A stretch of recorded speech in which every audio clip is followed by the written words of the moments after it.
Hello students, once again welcome back to our channel JEE Maths by Arjun sir. In this particular session we are going to talk about the JEE Advanced eligibility. बहुत सारे बच्चे confusion में रहते हैं कि क्या हम JEE Advanced के लिए एलिजिबल हैं, क्या हम ड्रॉप ले सकते हैं। मैंने 10th क्लास में रिपीट किया था, मैं 11th में फेल हो गया था, मैंने 11th से 12th में गैप ले लिया था। इस प्रकार के बहुत सारे कंफ्यूजन्स बच्चों को आते हैं।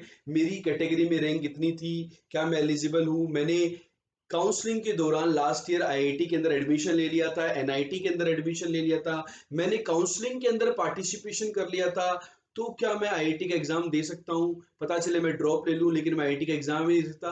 तो बहुत सारे क्वेश्चन, जिस भी प्रकार के क्वेश्चन बच्चों के माइंड में आते हैं regarding the JEE advance eligibility, वो हम बच्चों यहां पर डिस्कस करने वाले हैं। तो आपने हमारे चैनल को सब्सक्राइब नहीं किया है तो सब्सक्राइब कर ले, तो बेल आइकन पे क्लिक कर ले बच्चों।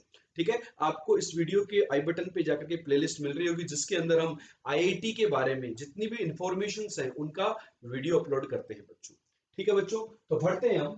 तो देखो जेईई एडवांस की जो एलिजिबिलिटी है, यहाँ के 5 थंब रूल हैं। कितने रूल हैं? 5 रूल्स हैं। आपको पांचों रूल्स जो हैं, ऑल्दो मैंने बोर्ड पे लिखे हुए भी हैं लेकिन उनको वन बाय वन अच्छे से एक्सप्लेन करूंगा। तो पांचों रूल्स को आपको सेटिस्फाई करना होगा। यदि आप इन पांचों कंडीशंस में से एक भी कंडीशन को सेटिस्फाई नहीं करते हैं, एलिजिबल नहीं होते, 5 में से एक में भी यदि आप फेल हो जाते हैं, then you are not eligible for JEE advanced examination। और you can, यदि आपने गलती से किसी कंडीशन को डॉक्यूमेंटेशन नहीं फाइल किया और एडवांस का एग्जाम दे दिया लेकिन आपको एडमिशन नहीं मिलने वाला है दोस्तों। तो कौन कौन सी कंडीशंस है वो चलो देखते हैं वन बाय वन। तो बेटा सबसे पहली कंडीशन ये है कि you should rank among the top candidates in paper 1 of JEE main. देखो बच्चों, जो पेपर 1 होता है जेईई मेन का, काफी बच्चे यहां से कंफ्यूजन क्रिएट होना स्टार्ट हो जाता है कि सर जेईई मेन में तो एक ही पेपर होता है, एडवांस में होते हैं 2 पेपर। तो बेटा जो जेईई मेन जो एग्जाम है उसके अंदर जो पहला पेपर जो होता है जिसके अंदर फिजिक्स केमिस्ट्री मैथ्स पूछी जाती है, जिसको हम जेईई मेन का एग्जाम ही बोलते हैं बेसिकली, या एआई ट्रिपल का एग्जाम पहले के जमाने में बोला जाता था उसको। उस पेपर के अंदर आपको टॉप कैंडिडेट्स में होना चाहिए। तो पेपर 2 क्या होता है बेटा? पेपर 2 जो होता है वो आर्किटेक्चर कोर्सेज के लिए होता है, that is a separate thing. तो आपको यदि एडवांस के अंदर जाना है, एडवांस के एग्जाम के लिए एलिजिबल बनना है, तो आपको टॉप कैंडिडेट्स में होना चाहिए। तो बात है कि टॉप कैंडिडेट्स कितने होते हैं। तो देखो टॉप कैंडिडेट्स जो होते हैं वो 2020 के अकॉर्डिंग मैं लेके चल रहा हूं। 2020 के अंदर 2.5 लाख स्टूडेंट्स को एलिजिबल कराना गया था। अब बात यह आती, क्या मेरी जनरल रैंकिंग 2.5 लाख तक होनी चाहिए? नहीं बेटा, यहां पर एक रिजर्वेशन का खेल होता है। रिजर्वेशन क्या होता है? देखो बेटा, रिजर्वेशन में क्या किया गया है कि हर कैटेगरी वाइज बच्चों को रिजर्वेशन मिलता है। तो यहां पर क्या होता है, हमारे पास 5 कैटेगरी हैं। One is the general EWS, economically weaker section. तो उनके 10% सीट्स उनके लिए रिजर्व की गई हैं। ओबीसी नॉन क्रिमिनल के लिए 27% सीट्स रिजर्व की गई हैं टोटल में से इसका।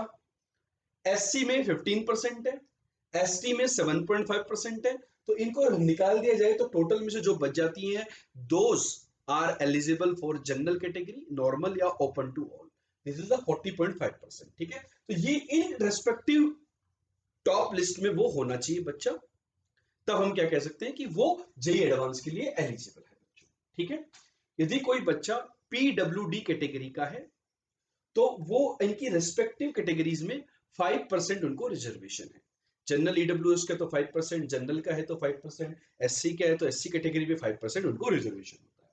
तो आप सबसे पहले फर्स्ट चेकलिस्ट कर लिया अपन ने, ये होना चाहिए। दूसरी चेकलिस्ट क्या है? आपकी जो एज है वो 25 ईयर्स से कम होनी चाहिए। एससी एसटी पीडब्ल्यूडी में इसमें 5 ईयर्स का रिलैक्सेशन है। एज की क्राइटेरिया में तो हार्डली ही कोई केस अभी तक आया है कि बच्चा कोई क्वेश्चन पूछता हो कि सर एज, क्योंकि 25 साल काफी ज्यादा उम्र होती है क्लास 12 के बच्चे को या उसके 1 साल ड्रॉप करने वाले बच्चों के लिए। ठीक है, तो एज जो है वो 25 ईयर्स होनी चाहिए। यदि मैं 2020 का स्टेट्स चेक करूं तो उन्होंने बताया था कि 1 अक्टूबर 1995 के बाद आपका जन्म होना चाहिए, तब आप एलिजिबल हैं एडवांस 2020। ठीक, अटेम्प्ट कितने हैं? Can attempt at most 2 times in consecutive years. Means यदि आपने 2019 के अंदर जेईई एडवांस का एग्जाम दिया है तो आप 20 के अंदर दे सकते हो। ऐसा नहीं है कि 2 अटेम्प्ट है तो मैं 20 वाला छोड़ देता हूं 21 में दे दूंगा, नहीं। आप कंसेक्यूटिव ईयर्स में मैक्सिमम 2 बार ही एग्जाम दे सकते हैं। ठीक है, ये तीसरा क्वेश्चन है। चौथा क्या है, qualified the class 12th examination, आपने जो क्लास 12th एग्जामिनेशन है उसको क्वालिफाई किया है, आप उसके टॉप 20 परसेंटाइल स्टूडेंट में हैं, या आपका स्कोर आपके रेस्पेक्टिव बोर्ड का 75% से ऊपर है। ठीक है, इसमें भी 10% रिलैक्सेशन है for SC, ST and PWD. OBC general के लिए कोई रिलैक्सेशन नहीं है बोर्ड क्लास के परसेंटेज का। इसमें आपको टॉप 75% मार्क्स आने ही चाहिए आपके, उससे ज्यादा आने चाहिए। या फिर यदि आपके बोर्ड के अंदर टॉप 20 परसेंटाइल जो बच्चे हैं, लेट से बिहार बोर्ड की मैं बात करूं, वहां पे टॉप 20 परसेंटाइल में लेट से 2-3 साल पहले 68% मार्क्स गए थे, तो आपको 75% से आप ऊपर नहीं थे, लेकिन आपका स्कोर 68% से ऊपर था, that means you are eligible for that JEE advance. ठीक, you should not have accepted admission in any of the IIT earlier, आपने इससे पहले लास्ट ईयर कभी भी, सपोज कोई ड्रॉपर बच्चा इस साल, तो आपने लास्ट ईयर यदि आईआईटी में एडमिशन ले चुके हैं तो आप बच्चा लोग एलिजिबल नहीं है। लेकिन आईआईटी के अंदर एक कोर्स होता है प्रिपरेटरी कोर्स, यदि आपने उसके अंदर एडमिशन लिया है तो you can write the JEE advance examination next year, यदि आपकी सारे एलिजिबिलिटी होनी चाहिए। अब बच्चों के माइंड में आती है कि सर मैंने काउंसलिंग में पार्टिसिपेट कर लिया और मुझे एक सीट भी ऑफर हो गई, तो मैंने सीट को एक्सेप्ट नहीं किया यदि आपने, देन यू आर एलिजिबल। लेकिन आपने सीट को एक्सेप्ट कर लिया, उसके लिए फीस जमा करा दी, लेकिन फीस जमा करवा दी लेकिन आप रिपोर्टिंग सेंटर पे रिपोर्ट करने नहीं गए, then also you are eligible for JEE advance. आप रिपोर्टिंग सेंटर पर भी गए लेकिन राउंड 7 से पहले आपने सीट को विड्रॉ कर लिया, विड्रॉ करने का ऑप्शन आता है कि ये आपको आईआईटी मिल रही है, आपने इसको एक्सेप्ट नहीं किया, विड्रॉ कर लिया, तो विड्रॉ कर लिया आपने, फीस भी जमा करा दी थी, तो भी आप एलिजिबल है नेक्स्ट ईयर जेईई एडवांस 20 के लिए, लेकिन आपके पास वो चांस होना चाहिए। ठीक है, ये बात समझ में आ गई।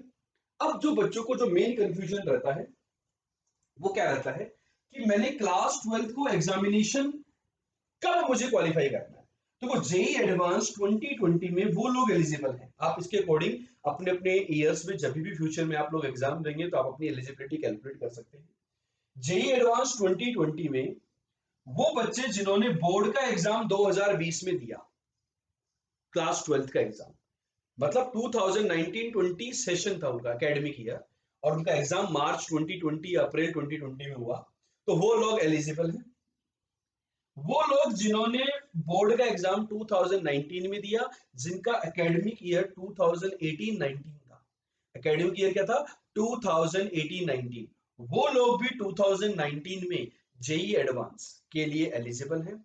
साथ में देखो जो बच्चों ने 2019 में बोर्ड दिया तो वो क्या थे, लास्ट ईयर भी उन्होंने एग्जाम दे सकते थे और वो इस साल दे सकते थे, दो ही चांस है कंसेक्यूटिव ईयर्स में। लेकिन एक स्पेशल प्रोविजन और है यहाँ पर, वो बच्चे जो एकेडमिक सेशन 2017-18 में जिन्होंने बोर्ड का एग्जाम दिया, मतलब 2018 के अंदर, लेकिन उनका रिजल्ट आफ्टर जून 2018 आया, क्योंकि वहां पर जून से पहले ही एग्जाम हो चुके थे, सारी फॉर्मेलिटीज हो चुकी थी, तो जून के बाद यदि उनका रिजल्ट आया तो those are also eligible for advance 2020। तो ये हमें हर ईयर वाइज चेक कर लेना चाहिए कि कहीं पे किसी बोर्ड का रिजल्ट किसी कारणवश से यदि लेट आ रहा है तो वो बच्चे भी अगले साल मतलब 2 साल के बाद एलिजिबल हो सकते हैं, लेकिन इस ऑप्शन को बच्चों को माइंड में नहीं रखना चाहिए। अब बच्चों के पास क्वेश्चन ये आता है कि सर जैसे 2021 में कौन एलिजिबल होगा, वो बच्चे जो 20-21 सेशन में क्लास 12th के अंदर है, वो सारे बच्चे एलिजिबल होंगे जो 2021 में बोर्ड का एग्जाम देंगे। वो बच्चे जो 2020 में बोर्ड का एग्जाम दे चुके हैं तो उनके लिए सेकंड, और जिन्होंने 2020 में जेईई एडवांस के एग्जाम भी दे दिए, सपोज एलिजिबल थे इस क्राइटेरिया को फॉलो करते हुए, तो वो भी 2021 में दे सकते हैं। तो बच्चों के माइंड में आता है कि सर मैंने क्या किया था कि मैंने 2020 में क्लास 12th बोर्ड दिया, तो मैं क्या 2021 में एलिजिबल हूं? हाँ एलिजिबल हूं। मैंने 2020 में 12th बोर्ड दिया, मैं पास भी हो गया, लेकिन मैंने आईआईटी में एडवांस भी दिया, मैंने क्वालिफाई नहीं किया, या मुझे रैंक इंप्रूव करनी है, तो भी आप दे सकते हो। मैंने 2020 में 12th बोर्ड किया, 2019 में सर मैंने 11th किया, और 2018 में भी मैंने 11th किया, मैंने 11th को 2 बार किया सर, ठीक है, तो क्या मैं 2021 में जेई एडवांस दे पाऊंगा? हाँ दोस्तों, दे पाओगे, क्योंकि जेई के जो इंफॉर्मेशन ब्राउचर है उसके अंदर क्लियरली ये लिखा हुआ है कि आपने क्लास 12 किस साल अपीयर किया, और जिस साल आपने क्लास 12 अपीयर किया, जिस साल आपने पास किया, उसके मतलब क्लास 12 आपने कौन से साल में अपीयर किया? 2020 में किया, तो आप 2020 और 2021 में दे सकते हो। इससे पहले आपने क्लास 11 को कितनी बार रिपीट किया, उससे कोई क्राइटेरिया नहीं है। क्लास 10 को आपने कितनी बार रिपीट किया, उससे कोई लेना देना नहीं है। जैसे हो सकता है आपने इससे पहले 3 साल क्लास 12 10th में इन्वॉल्व किया हो, ठीक है, तभी तो यहाँ पर एज क्राइटेरिया 25 ईयर्स तक है। नहीं तो जनरली क्लास 12 का बच्चा 17-18 ईयर्स ओल्ड होता है।